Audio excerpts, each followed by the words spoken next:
So you got your political independence. The flag changed, the anthem too, and the statues of colonizers now gather pigeon droppings in forgotten squares. But if we're honest, a more stubborn relic remains, the desperate, often invisible, urge to impress those who once ruled us. It's the psychic hangover after the colonial party, the one where they drank your resources and left you with the empty bottle of their approval as the ultimate prize. You're free, but your mind is still sending performance reviews to an empire that stopped reading them decades ago. This isn't just a national quirk, it's a personal pandemic.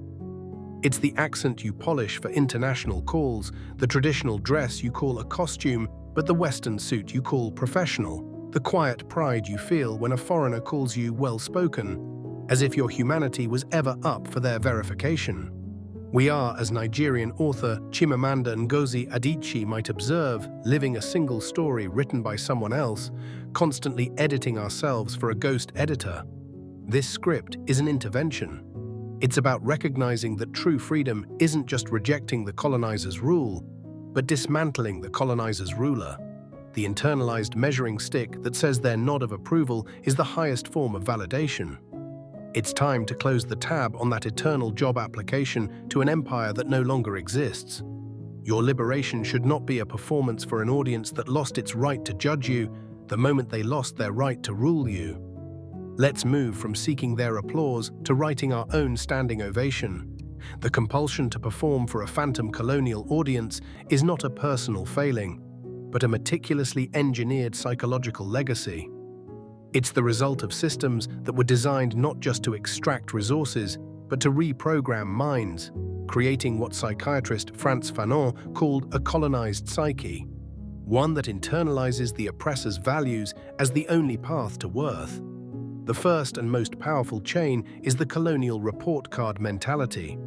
For generations, from missionary schools to colonial bureaucracies, success was explicitly defined as proximity to whiteness and European norms. To be educated was to recite English poetry, to be civilized was to adopt Victorian manners, and to be promising was to mimic the district officer. Our ancestors were graded on this curve, and we inherited the anxiety of that test. The A+ became conflated with approval from the master's house, a neurological pathway so deep that we now seek that validation automatically, long after the schoolhouse has crumbled. This merges with the global standard illusion, the pervasive belief that Western models of governance, economics, art, and even thought represent an objective, universal pinnacle. As historian Walter Rodney dismantled in How Europe Underdeveloped Africa, these standards were never neutral. They were crafted to justify exploitation and create a permanent state of catching up. We chase their definitions of democracy, development, and sophistication, believing that matching their blueprint is the only way to be deemed legitimate on the world stage, never questioning who drew the blueprint and for what purpose. Finally, there is the heavy inheritance of cultural shame. When your grandparents were beaten for speaking their mother tongue or practicing their spirituality, that trauma didn't vanish. It encoded a warning in the family DNA. Your own culture is inferior and dangerous.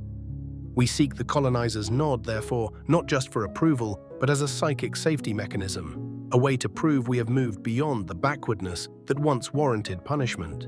It is a survival impulse twisted into a lifelong audition for a role we should never have wanted. The performance is subtle, ingrained, and often laughable in its tragic familiarity. We are like actors who forgot the original audience left the theater, yet we keep delivering our lines to empty velvet seats. Recognizing the absurdity is the first step toward dropping the script. You know you're still performing if your metric of world class is geographic. A university is only top tier if it's in Europe or North America. A restaurant is fine dining only if it serves French or Italian cuisine. Your own continent's innovations, institutions, and artistry are perpetually prefaced with "for Africa," as if the phrase itself is a qualifying apology. You seek a visa stamp as a trophy, while the rich history under your feet remains an untaken field trip. The performance shows in your linguistic double consciousness.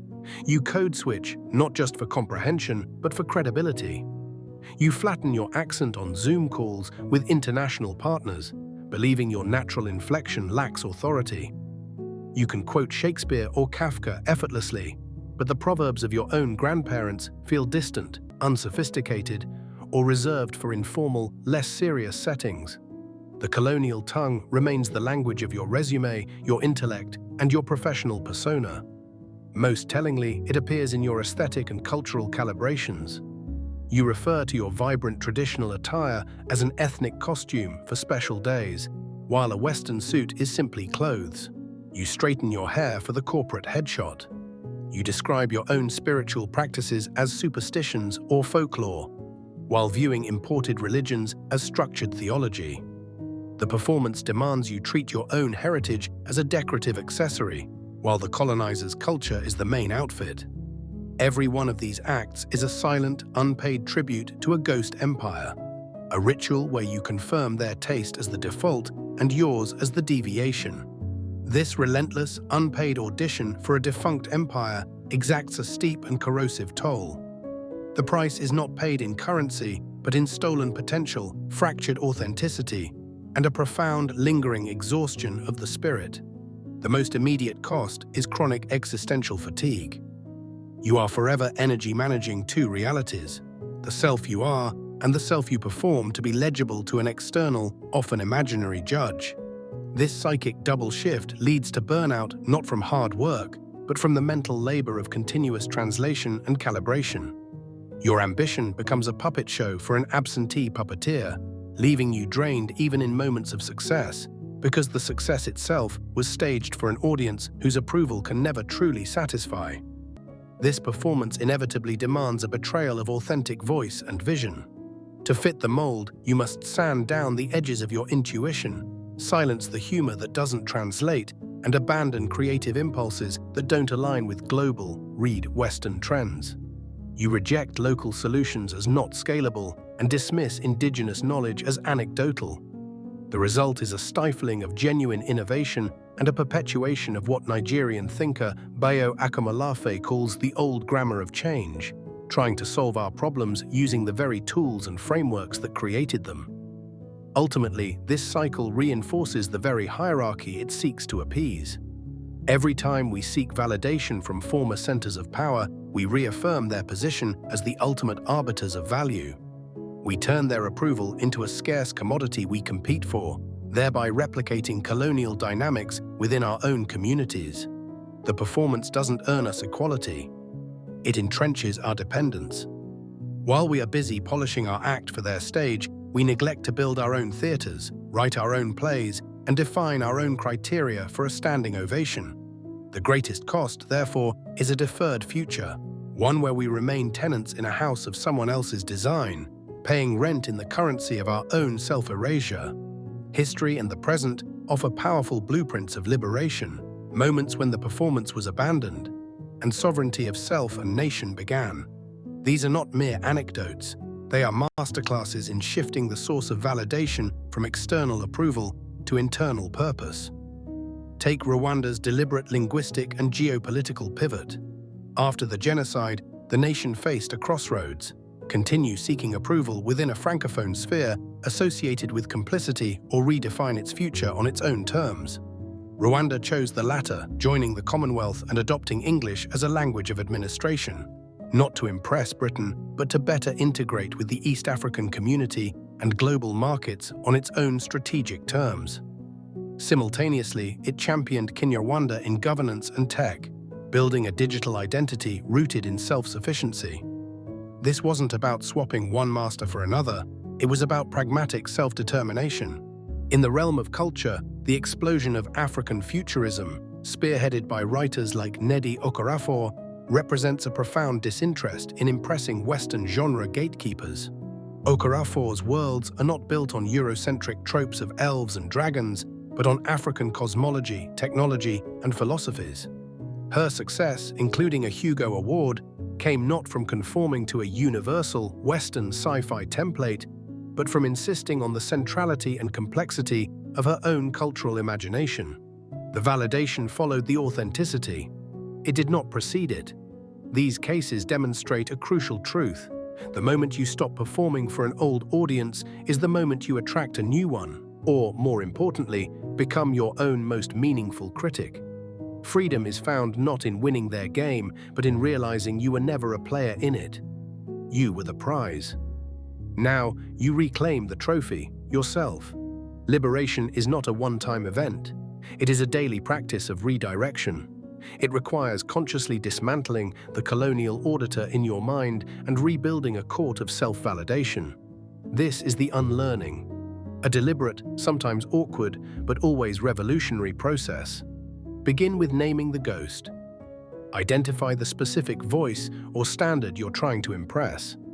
Is it the condescending tone of a former teacher? The aesthetic of a European magazine? The professionalism of a corporate handbook written elsewhere? Pinpoint its origin.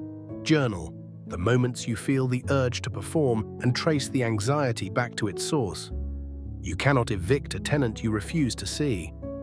Next, undertake a sovereign audit of success. Write down your current goals. For each one, ask, who defined this as success? Whose applause am I seeking? Then, rewrite them. Define success by your own community's values. Is it wisdom, generational wealth, peace, cultural continuity? Let your metrics be rooted in your soil, not imported. Then practice strategic disappointment. Make a choice you know the ghost would disapprove of. Wear the bold print to the serious meeting. Use a proverb in a presentation without explaining it. Reject a prestigious opportunity that doesn't align with your purpose. Each act is a brick in the wall between you and the phantom audience. Finally, build your own court of approval. Whose opinion truly nourishes you? Your elders, your children, peers who are building alongside you. Invest your emotional energy there. Redirect the craving for validation into seeking counsel and celebration from those invested in your authentic becoming, not in your ability to mimic. The goal is to become so fluent in your own worth that external approval becomes optional commentary, not required reading. Living free from the need to impress your former rulers requires practical daily tools, mental and spiritual instruments for your toolkit of self-possession. First, master the "so what" mantra. When the anxiety of external judgment arises, they won't think this is professional/sophisticated/valid. Respond internally. So what? This simple phrase disrupts the assumption that their opinion is the final measure of reality. It reclaims your authority to define your own terms. Next, develop ancestral affirmations. Replace "I hope I'm making them proud" with declarations rooted in your lineage. I am my ancestors' wildest dream. My breath is a rebellion they prayed for. Speak them aloud. Anchor your worth in a legacy that predates and outlasts colonialism. Carry a decolonial scorecard. In moments of decision, pause and rate your motive. Am I doing this for them or for us?